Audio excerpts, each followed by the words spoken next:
অবিচল ভক্তি আর অদম্য মানসিক শক্তি। রায়গঞ্জ থেকে পায়ে হেঁটে বাবা বৈদ্যনাথ ধামের উদ্দেশ্যে রওনা সুনীল বর্মনের। শ্রাবণ মাস এলেই শিব ভক্তদের মনে জেগে ওঠে ভক্তি, সংযম ও আরাধনার এক বিশেষ অনুভূতি।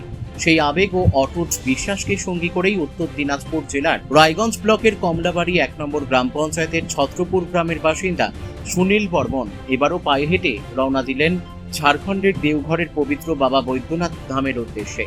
পেশায় শাটারিং মিস্ত্রি সুনীল বর্মনের কাছে শ্রাবণ মাস শুধু একটি ধর্মীয় মাস নয়, বরং বছরের সবচেয়ে পবিত্র সময়। প্রতি বছর পয়লা শ্রাবণেই তিনি ভোলানাথের আশীর্বাদ প্রার্থনা করে যাত্রা শুরু করেন।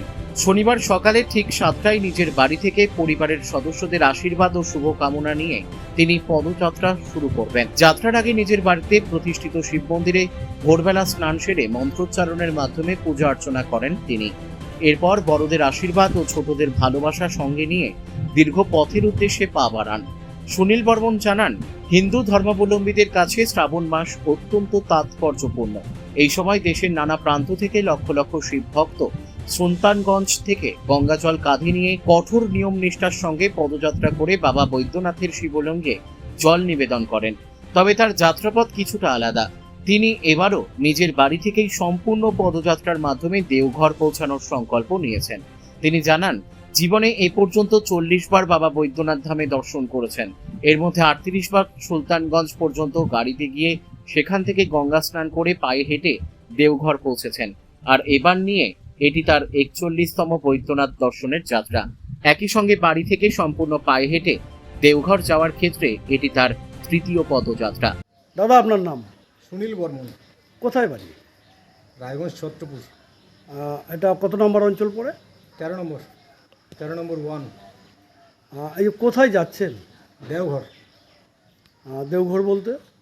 এটা ঝাড়খণ্ডে পড়ছে। তো ওখানে যাচ্ছেন মানে কিভাবে যাচ্ছেন? বাড়ি থেকে এবার নিয়ে 3 বার হলো, বাড়ি থেকে একদম পায়ে হেঁটে। মোট কতবার গিয়েছেন? এর আগে তো মোটামুটি 37-38 বার গেছি। 3 বারের মাথায় পড়ছে, বাড়ি থেকে এটা রওনা হচ্ছে।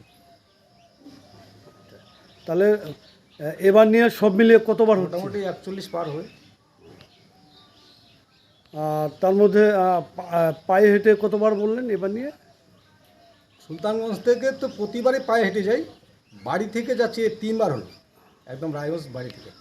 তো এই বয়সে এত মনের জোর কোথা থেকে পাচ্ছেন? ওর কৃপা, বাবার কৃপা সব। আর মানে সাথে কে কে যাচ্ছে? সাথে আমার কেউ না, আমি বাড়ি থেকে একা, ওইখানেও একা।